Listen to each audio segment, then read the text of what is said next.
بسم اللہ الرحمن الرحیم۔ ابھی جو روایتیں پڑھی جا رہی تھیں اس میں ایک مضمون کئی حدیث میں آیا کہ جانتے بوجھتے اگر کوئی شخص کسی ظالم کا ساتھ دیتا ہے، جو ناحق ہے اس کا ساتھ دیتا ہے، تو اس کا وبال بیان کیا گیا ہے۔ اس کے مختلف اسباب ہوتے ہیں جس کو عصبیت کہتے ہیں، کبھی خاندان کی بنیاد پر، کبھی برادری کی بنیاد پر، کبھی وطن کی بنیاد پر۔ اللہ کا فضل ہے، دارالعلوم اس فتنے سے بہت دنوں سے محفوظ ہے، لیکن شیطان پیچھے لگا رہتا ہے۔ ہماری طالب علمی کے زمانے میں ایک مرتبہ بہار اور یو پی کے طلبہ میں ٹھن گئی تھی، اگرچہ اس کا رخ دوسرا تھا، علمی مقابلہ ہو رہا تھا، مضامین لکھے جا رہے تھے، پرچے آ رہے تھے، لیکن منافست بہت زور کی تھی۔ لیکن حکیم الاسلام حضرت مولانا قاری محمد طیب صاحب رحمۃ اللہ علیہ نے بڑی حکمت کے ساتھ اس کو گزار دیا اور سب کو ملا دیا۔ مگر کبھی کبھی ہوتا ہے، اور چھوٹے مدرسوں میں زیادہ ہوتا ہے۔ کیا ہوتا ہے؟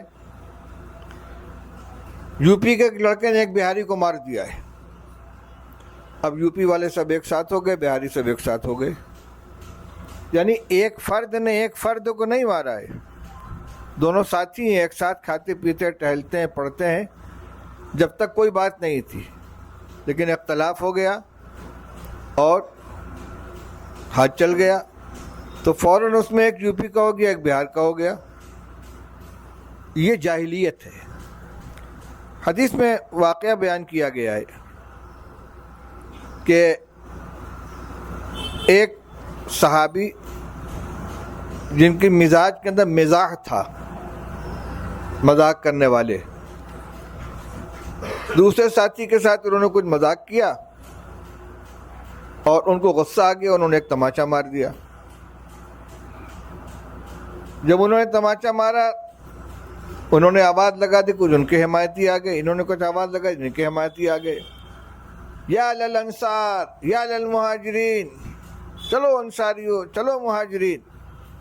رسول اللہ صلی اللہ علیہ وسلم کو اطلاع، فوراً تشریف لائے۔ ما بال دعوی الجاہلیہ، یہ کیا جاہلیت کی باتیں کر رہے ہو؟ میں تمہارے درمیان موجود ہوں۔ آپ ہجرت کر کے آئے تو انصار و مہاجرین کو ایسا سیر و شکر کر دیا کہ ایک انصاری اور ایک مہاجر کو بھائی بنا دیا، اور ایسا بھائی بنا دیا کہ سگے بھائی سے زیادہ مقام اس کو مل گیا۔ حضرت عبد الرحمن ابن عوف رضی اللہ تعالیٰ عنہ مہاجرین میں سے ہیں، حضرت سعد ابن ربیع انصاری ہیں۔ حضور صلی اللہ علیہ وسلم نے حضرت عبد الرحمن ابن عوف کو سعد ابن ربیع انصاری کا بھائی بنا دیا، مواخات کا رشتہ قائم کرا دیا، کہ ان کو اپنے گھر لے گئے، اس لیے کہ مہاجرین گھر بار دل سب کچھ چھوڑ کر آئے تھے۔ تو سعد ابن ربیع نے ان سے کہا، بھائی، اہل مدینہ جانتے ہیں کہ میں مدینہ والوں میں سب سے زیادہ باغات کا مالک ہوں، میری جتنی جائیداد ہے، جتنے باغات ہیں، ان سب میں آدھا تمہارا آدھا میرا، اور میری 2 بیویاں ہیں، تم ان میں سے جس کے بارے میں کہو میں اس کو طلاق دے دوں، اور عدت گزار کر تم اس سے نکاح کر لو، اس کی عدت گزرے تم نکاح کر لو۔ یہ ان کی طرف سے پیشکش تھی، ایثار تھا۔ ادھر سے یہ استغنا نے فرمایا، بارک اللہ فی اہلک و مالک، اللہ تمہارے اہل میں بھی برکت عطا فرمائے، تمہارے مال میں بھی برکت عطا فرمائے، مجھے تو مدینے کے بازار کا راستہ بتا دو، میں مکہ میں بھی تجارت کیا کرتا تھا، یہاں بھی تجارت کر لوں گا۔ چنانچہ بازار گئے، کچھ خریدا، کچھ بیچا۔ چند روز کے بعد حضور صلی اللہ علیہ وسلم خدمت میں حاضر ہوئے تو ان کے کپڑے پہ کچھ پیلا پیلا دھبا تھا، جو رنگ عورتیں استعمال کرتی ہیں اس کا رنگ کا دھبا تھا۔ فرمایا، مہیم عبد الرحمن، یہ کیا ہے؟ فرمایا انی تزوج، حضرت نے نکاح کیا ہے۔ فرمایا کس سے نکاح کیا ہے؟ کہ ایک انصاری خاتون سے۔ فرمایا ما سقتا، اس کو تم نے مہر کیا دیا ہے؟ قال نواتا من ذهب، 5 درہم کے ہم وزن سونا دیا ہے۔ اولم ولو بشاتن، ولیمہ کرو چاہے ایک بکری کیوں نہ ہو۔ تاجر تھے، اللہ نے ہنر دیا تو چند روز میں خوشحالی آ گئی۔ میں یہ بتلا رہا ہوں کہ ان حضرات کے درمیان جو کوئی تعلق نہیں، ایک مکے کے رہنے والا ایک مدینہ کے رہنے والا، دونوں کی معاشرت الگ، مزاج الگ، اور بہت کچھ فرق تھا، لیکن اسلام کے رشتے میں پرو جانے کے بعد بالکل ایک جان دو قلب ہو گئے تھے۔ اب جب اس میں سے یہ آواز نکلی یا للانصار یا للمہاجرین، تو رسول اللہ صلی اللہ علیہ وسلم نے فرمایا ما بالو داول جاہلی، یہ تو جاہلیت کے زمانے کی بات ہے کہ عصبیت کی بنیاد پر کہ انصاری کو مہاجری نے مار دیا یا مہاجر کو انصاری نے مار دیا، تو اب سب مہاجر ایک ساتھ ہو کے سب انصاری ایک ساتھ ہو جائے، یہ دعویٰ ہو رہا ہے۔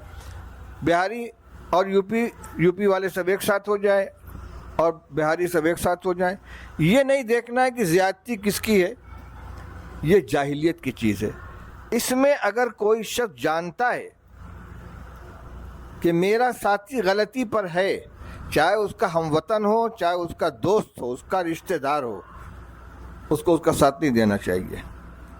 مولانا مظفر حسین صاحب کا قصہ پڑھا ہو، سنایا گیا آپ کو، کاندھلوی، اللہ کے بہت نیک بندے تھے۔ کاندھلا میں ایک زمین کے بارے میں ہندوؤں اور مسلمانوں میں مقدمہ چلا۔ ہندو کہتے تھے کہ ہماری زمین ہے، مسلمان کہتے تھے ہماری زمین ہے، وہ کہتے تھے ہم یہاں مسجد بنائیں گے، وہ کہتے تھے ہم مندر بنائیں گے۔ انگریز کا زمانہ تھا، مقدمہ گیا انگریز کی عدالت میں۔ ہندوؤں نے کہا کہ یہ مولوی صاحب جو کہہ دیں گے ہم اس کو مان لیں گے، یعنی مولانا مظفر حسین صاحب۔ جج نے جو انگریز تھا مسلمانوں کو بلایا، کہا کہ یہ تمہارے مولوی صاحب مولوی مظفر صاحب، ان کے ہاتھ میں معاملہ دے تو یہ جو فیصلہ کر دیں۔ ہاں ہاں بالکل بالکل۔ تو سوچا حضرت تو مسلمانوں کی حمایت کریں گے ہی۔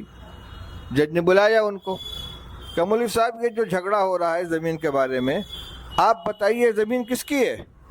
ان کہ یہ تو ہندوؤں کی زمین ہے۔ جج نے فیصلہ لکھا کہ مسلمان ہار گئے، اسلام جیت گیا۔ بڑا تاریخی جملہ ہے کہ مسلمان ہار گئے، اسلام جیت گیا۔ اس کا اثر یہ ہوا کہ ان ہندوؤں نے برضا و رغبت وہ زمین مسجد بنانے کے لیے مسلمانوں کے حوالے کر دی۔ پوری جماعت کا، پورے مسلمانوں کا مسئلہ ہے، لیکن جو صحیح بات ہے وہی اسی کی گواہی دیں گے۔ اسی لیے شہادت زور کو من اکبر الکبائر قرار دیا گیا۔ بخاری شریف کی روایت ہے، رسول اللہ صلی اللہ علیہ وسلم نے فرمایا کہ میں تم کو گناہ کبیرہ نہ بتاؤں؟ تو فلاں گناہ کبیرہ ہے، فلاں گناہ کبیرہ ہے۔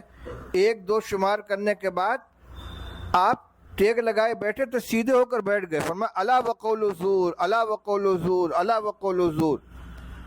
جان بوجھ کر جھوٹ بولنا یا جھوٹی گواہی دینا یہ اکبر الکبائر میں سے ہے۔ ہمارے ساتھ اس طرح کے معاملات آتے ہیں، یہ ہدایات ہم سب کے لیے ہیں کہ ہم دانستہ طور پر کسی غلط کی حمایت نہ کریں، اپنی عاقبت تباہ نہ کریں۔ ابھی روایت پڑھی، اس کو قیامت کے دن بدترین لوگوں میں وہ شخص ہوگا جو دوسرے کی دنیا بنانے کے لیے اپنی آخرت کو تباہ کرے۔ آج ہی کے لیے نہیں، پوری زندگی کے لیے ہمیں اس کو پلے باندھ لینا چاہیے۔ اللہ تعالیٰ ہمیں اس کی توفیق عطا فرمائے۔